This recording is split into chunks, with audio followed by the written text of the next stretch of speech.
हर्षवर्धन पाटील आज तुतारी हाती घेणार. शरद पवारांच्या उपस्थितीत इंदापूरमध्ये पक्षप्रवेश होणार. शरद पवारांचा भाजपला पुन्हा धक्का.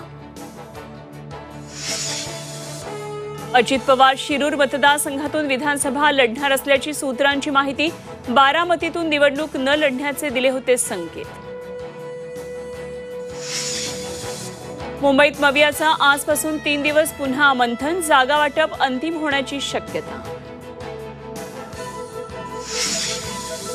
राज ठाकरेंचा आजपासून पुणे दौरा. पदाधिकारी आणि नेत्यांशी संवाद साधणार. पुणे बोबदेव घाटात सामूहिक लैंगिक अत्याचार प्रकरणातील आरोपींची माहिती देणाऱ्याला 10 लाख रुपयांचं बक्षीस जाहीर. आरोपींचा शोध घेण्यासाठी AI तंत्रज्ञानाची ही मदत.